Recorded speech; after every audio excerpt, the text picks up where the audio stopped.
I've never been more excited about something I thought I would not be excited about in my entire life than before the first time I met Corey. So I was meeting with a property development company in Sydney, and I was talking to the CEO of it. They were doing like massive towers, and there were two towers sitting right next to each other, and one had the Resilience LDI product, and one of them didn't. I didn't realise that was the case, that they kind of each had one of these things. And I was talking to the developer, and I was like, why are you guys going so much better than the one next door? The pricing's the same, it looks very similar.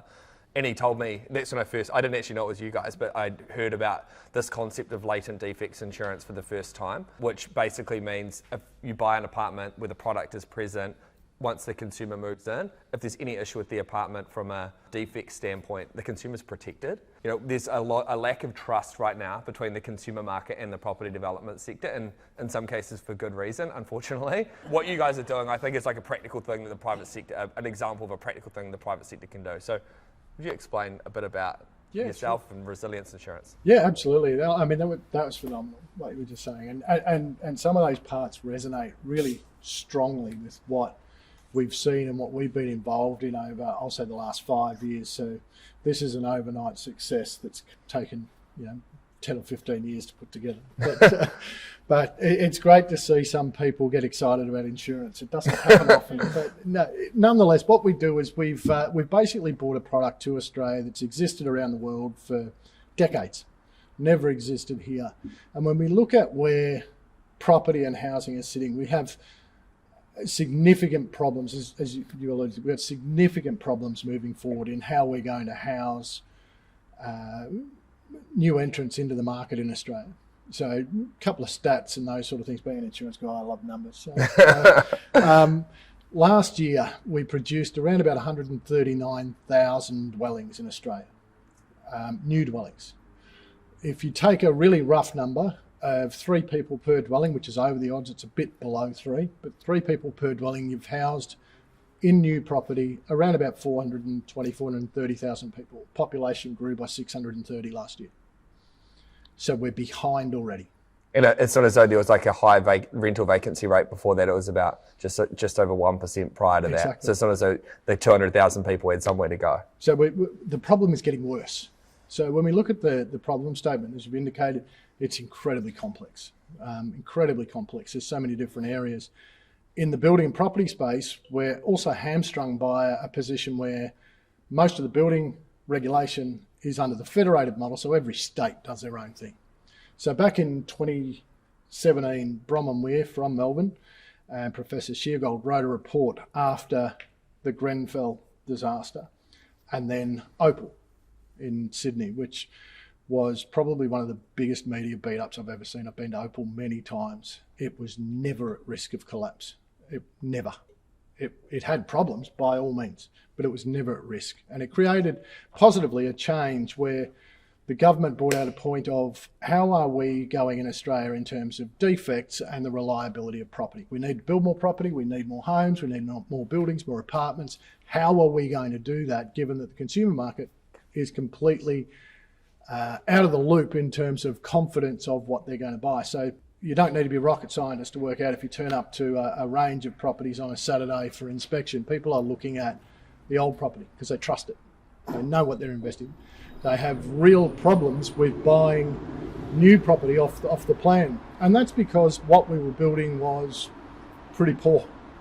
I think the numbers, as late as last year, the numbers we show that in new property, the latest number was out of New South Wales, but it was 53% of what we build new without something like latent defects has a serious defect in it, at least one, at handover.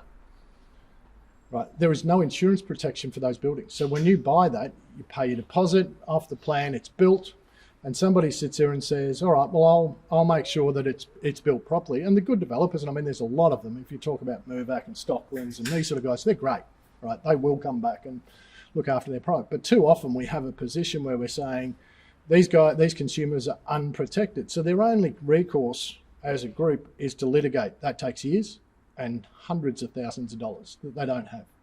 Extra mortgage, extra cost. Or to deal with the problem or fix it themselves. Again, more cost. So what we've done is we've looked at that problem, worked with government, and your collaboration was fantastic. So One of the things we saw in New South Wales that started this off, that building confidence report, was a situation where at the end of that process, we had over 240 industry associations, groups, commercial entities, all collaborating, and instead of pointing fingers going, it's your fault, talking about how we solve this problem. Where we got to is we, in the insurance space, we worked out that in order to build a better building, here's something novel. Why don't we check it was built properly? Yeah. While it's being built. And we've been held down, laughed out of most places, and people are now starting to come on board going, well, if I want to make sure there's not cracks in the concrete or the structure is built properly, have somebody independent turn up all the way through and make sure it is.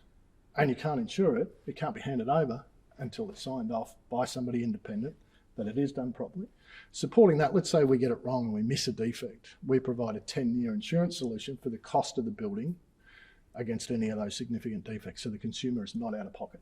And again, I think the most efficient way that I'm aware of, at least, to get stock to market, to address the people need a place to live. Immigration is continuing to kind of go fast, and we've got an aging population, so we need more people coming into the country to offset and bring down that average age.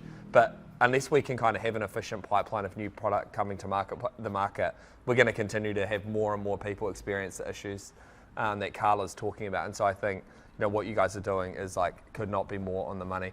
And so talk to us about kind of how many projects is it live on, and where are you at in terms of the rollout of this stuff? Yeah, so I mean, we've been offering it formally for about 2 years now. First year was really slow, big education campaign. I think we insured 2 buildings in the first 12 months. That startup life is a grind. The second year, we now have 160 buildings. Yeah. That would equate to, I would say, probably about 4,000 apartments. Yeah. And it's growing. We're employing people hand over fist to be able to do the underwriting and those sort of things. What it's showing is consumers are saying, I will invest in new property if I can get the confidence of a latent defects product. The reason that that's important is it changes that cost factor. As I said, 53% of buildings at handover without independent inspection have defects. And when we talk about labour and material, just think of the lost resource in people going back onto site to fix something. They're not on the next job. That's why it's hard to find an electrician or a plumber, because they're all back fixing stuff they've already done. Material is wasted because you're reusing it. So get it right the first time, there's more capacity. And we kind of survey consumers as we kind of we're building urban, we're trying to think about what can we do that's going to be actually helpful, that's going to make people have confidence to buy property. And so when we went out and we started collecting data in the space, this before we'd met, we found that it was about 40% of people said the number one issue, the reason they wouldn't buy off the plan is because they don't trust the developer. Then the next biggest was about 35%, and that was that they were concerned about the construction quality, which is basically the same thing. So it's by far, and obviously the finance piece plays an important part as well. But when they think about the concept of buying, if they have an option to buy off the plan or buy established, unsurprisingly, most people are concerned about their quality. And that's kind of why I think, an example of finance and financial technology actually being able to move the needle in terms of getting more stock to market in a more consistent, repeatable way. That's right. The only way to build new product in the financial model is a developer's not going to invest in producing new product if it's not feasible. If the money doesn't stack up, they're not going to produce no new product. The only way to enable them to have that feasibility is to make sure consumers are confident to buy new property. And I think we kind of followed it up with, once we started working together, I found that we went out and said, well, what are consumers prepared to pay? And this is a little lesson for the startups. I think it's what's a consumer prepared to pay over and above in order to buy an apartment that has this insurance product? We found that 65% of people were prepared to pay more than 2% if there were 2 side by side to have the assurance, and the product costs on average 1.5%. So it's this can be like a profit center for the developer. It's a great news story for more of the housing that's built across the country to include this product included with it, and it kind of just gives people confidence to buy new. It does, and the important point to that, Mike, is people go, oh, it's just another input cost. It makes housing affordability more difficult. In fact, it does the converse. That when you look at property, you look at it from a life cost point of view. So it's not what did I loan from the bank and how much did I buy? How much is it going to cost you in the next 2, 5, 10 years to repair the things that are there, right? That's what kills owners, particularly in apartment buildings, because of special levies and all these sort of things. If you look at a couple of examples, and sure they're some of the worst ones. So Jean Nassif, as most people may know, from Top Place, his building in Castle Hill. The owners of that building, uninsured because it was before LDI, they didn't take it. The owners in that building, there's about 270 of them, are going to be up for a minimum $70 million to fix that building. They've got to go and get mortgages to pay that, or go bankrupt, or whatever it might be. Some horrible stories, and we were talking about people that are working that end up homeless. The Mascot Towers, a single mum purchased, with all she had, purchased one of the top floor apartments in that building. Paid $1 million for it many years ago, which is not unusual for Sydney, but paid $1 million for it. When the building came about, the best offer she could get was $200,000. Which is bankrupt. It's like financially ruined for life. Bankrupt. We've got to stop that happening, and the only way to make sure that a building is built properly is to check it was built properly. So part of our program is we require builders and developers to employ someone from our panel, but an independent expert, series of experts, geotech engineers, mechanical engineers, structural engineers, to turn up on the site weekly and make sure the concrete was laid properly, there's enough Rio in the slab, the PT is right, the depth is right, the ground is right, it's not going to move. So consumers now get confidence that it's not just me saying, well, I've got a checkbook that at the end of the day, if it's wrong, I'll pay. It's somebody actually. That helps, though. Right. It does. It helps a lot. But so, and as I said, this is a product out of the overseas market. It operates just about everywhere except Australia. So we brought it to Australia and put that in. So now people are able to have the confidence we can produce more product. We can do that. The cost point, as I said, I think the report I saw, $2.7 billion worth of structural defects in Australia every year on year, is the cost.